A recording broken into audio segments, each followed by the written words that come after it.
लोग बिजनेस करते हैं और बिजनेस के जीएसटी नंबर पे car, bike, scooty, scooter, auto, e rickshaw खरीदते हैं पर्सनल पर्पस के लिए या फिर पैसेंजर ट्रांसपोर्टेशन के लिए। लाइक एम्प्लॉयज को कार की फैसिलिटी दे देना जिससे कि वो घर से ऑफिस और ऑफिस से घर जा सके। यदि कोई कंपनी है तो उसके डायरेक्टर को कार की फैसिलिटी देना जिससे कि वो घर से ऑफिस और ऑफिस से घर जा सके।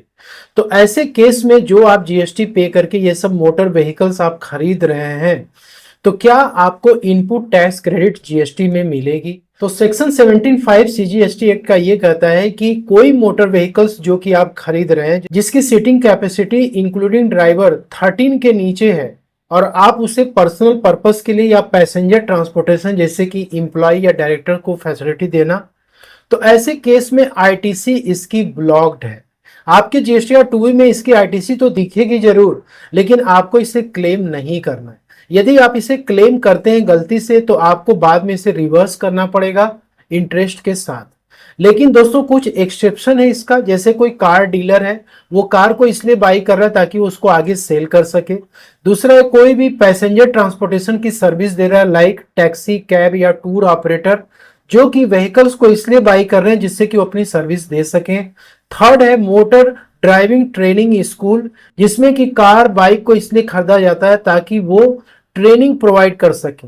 तो इस प्रकार के लोग यदि जीएसटी नंबर पे ये सब मोटर व्हीकल्स को खरीदते हैं तो इन्हें इनपुट टैक्स क्रेडिट मिलेगा। ऐसे केस में आईटीसी ब्लॉक्ड नहीं है। इसी तरीके से गुड्स ट्रांसपोर्टेशन की सर्विस, जैसे कोई लॉजिस्टिक कंपनी है वो ट्रक बाई करती है जिससे कि गुड्स को एक प्लेस से दूसरे प्लेस पे ट्रांसपोर्ट किया जा सके, या फिर कोई कंपनी है वो मिनी ट्रक को बाई करती है जिससे कि गुड्स को डिलीवर किया जा सके, या फिर कोई ट्रांसपोर्ट कंपनी है जो मल्टीपल ट्रक्स बाई करती है जिससे गुड्स की डिलीवरी किया जा सके, या फिर कोई ट्रेडर है जो कि ऐसे छोटे ऑटो या फिर मिनी ट्रक को बाई करके रखता है जिससे कि वो गुड्स को कस्टमर तक पहुंचा सके।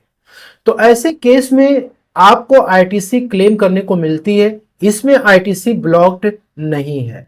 तो दोस्तों इस रूल का विशेष ध्यान रखें, इनपुट टैक्स क्रेडिट को क्लेम करने से पहले आपको अपना GSTR 2B IMS dashboard check कर लेना है।